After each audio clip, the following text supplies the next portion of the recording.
Ladies and gentlemen, a warm welcome to Cynthia Calvillo, number 11 ranked flyweight in the UFC, up against Nina Nunes this weekend. Cynthia, it's really good to see you. It's been since last year since we saw you. How's everything been going since you last been in action? How's preparation going? It's been going really well. I think this is probably one of the longest fight camps I've had. I was originally set to fight in June with the previous opponent, but they ended up pulling out due to an injury.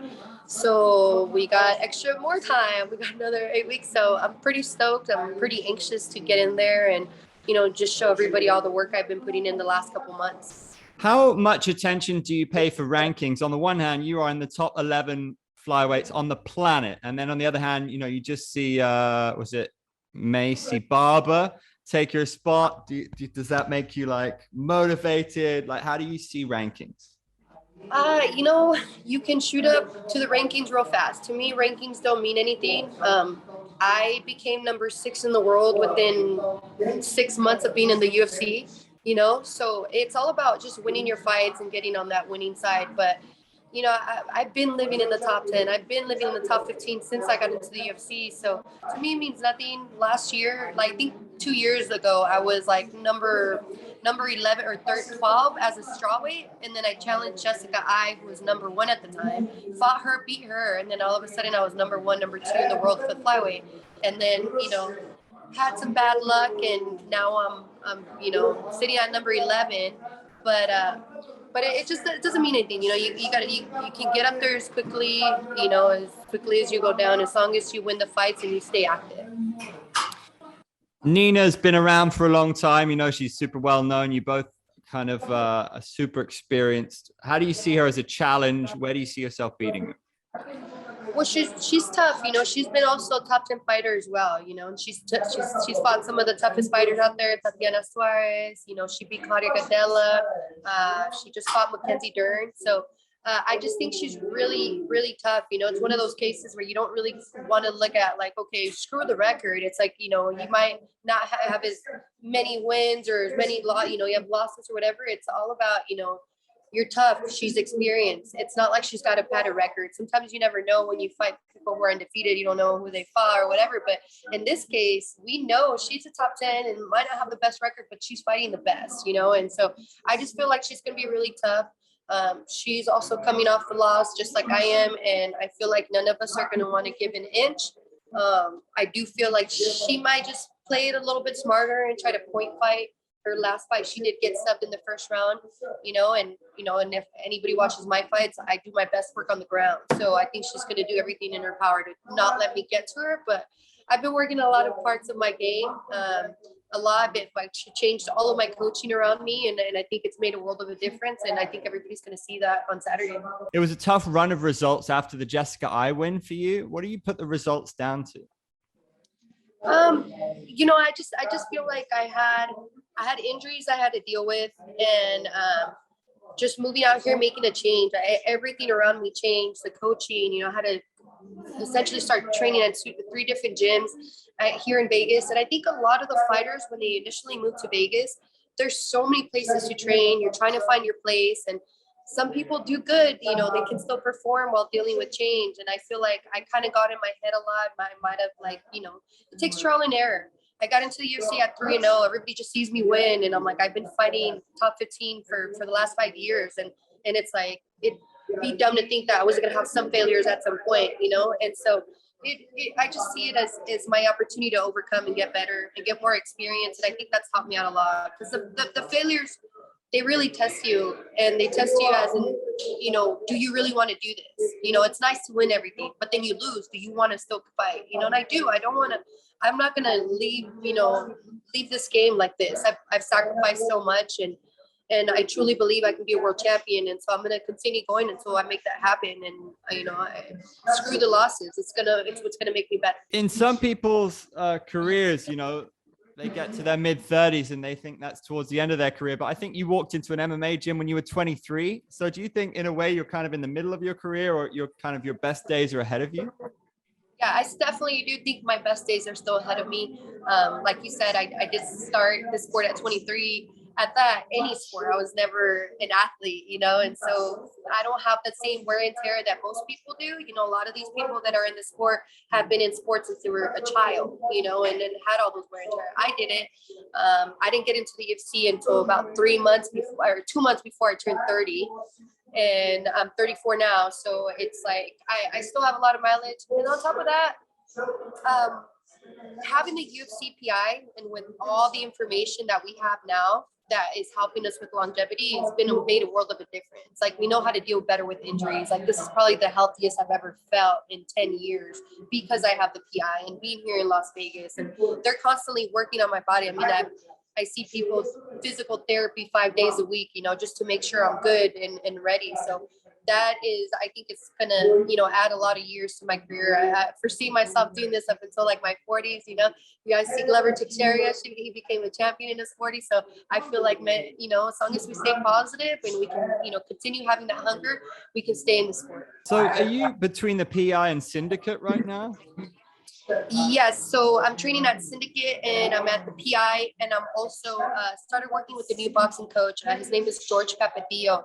He's one of the best boxing coaches in the game. He's a coach to Tyson Fury. Right now he got into the MMA scene, so he coaches Brandon Moreno, Anthony Pettis, Arman. He just fought 2 weekends ago. I don't want to say his last name because I know I'll butcher it, but he was a main event. Yeah, Sarukian, there you go. Because I felt like I would have butchered it if I tried to read it.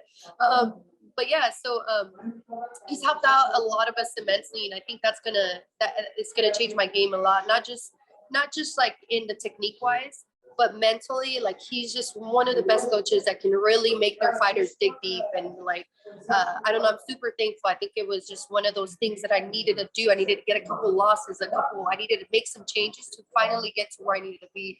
And I think I have the right people around me. Having John Wood from Syndicate and the whole team, they've been extremely supportive, quickly becoming, you know, one of the best coaches in the game.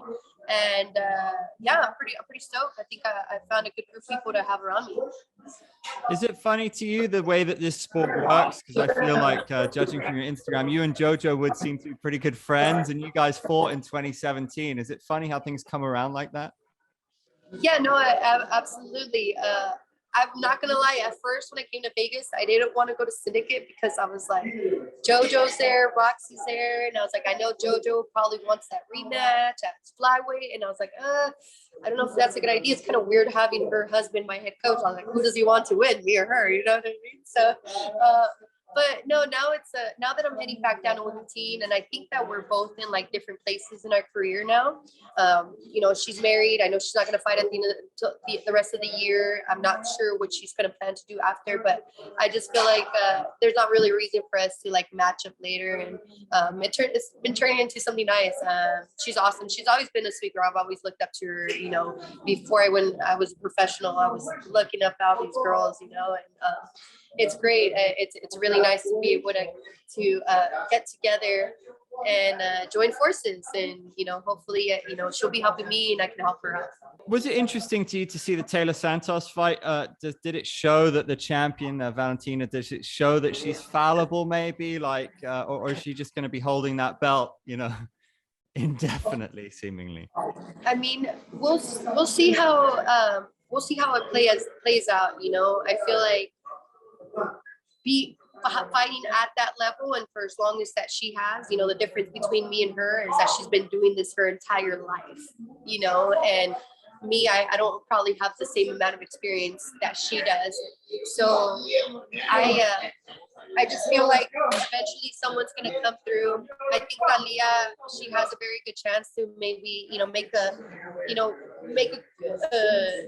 try to come back and get another chance at fighting at the title. And she came really close. I mean, some people thought that she won the fight. So I think that that's definitely a fight to make in the future, and that's probably going to mix up the division. But for right now, I feel like Valentina just has her number down. She's really smart. She's got a close-knit team, and they just seem to get it right every time. You know, I never see her like crazy overtrained. She trains hard, but she trains really smart, and it's very interesting to see like she's very picky with like who I feel like she has around her, you know. So I hope that one day in the future I'm able to work with her in her camp, but it's also a dream of mine to be able to compete with her one day.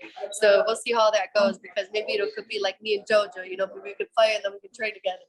I want to ask you about Marina Rodriguez, because she seems like she's going to be fighting for the strawweight title, right? Are you here to stay at flyweight, or are you just going to see how it goes? And do you think Marina could be challenging and be the next champion? You know her well, having fought her to a draw, right? Yeah, no, absolutely. My plan is to go down to 115 after this fight. Originally, I was already set to my fight that I had scheduled for June 4th was supposed to be at 115. And then we were looking for an opponent, and Nina was someone and he was looking for a fight. And I was like, okay, cool. She's 115er, but she wants to move up to 125s now. So she's not going to be that much of a difference in size. So I was like, all right, I'll make this exception. Let's fight this one at 125, and then we'll go back down to 115, because I do feel like I have some unfinished business. As far as I'm concerned, I feel like I never really lost that fight at strawweight. I mean, I fought Carla. It was a close fight. I feel like I won that fight. I fought Marina Rodriguez. I feel like that was a close fight, but I feel like I won the first and the third round with my takedown. So I also feel like I kind of, you know, won those fights. And I feel like I haven't really been, you know, beat at 115, like, you know, not like how I have in the last like 2 fights, right? Obviously 125 were the first 2 times that I've ever got finished in a fight. So I think that I definitely have some unfinished business. I'm looking to become a champion there, and with the right fights come along, I'm more than happy to get the bout 115 and have some super fights at 125.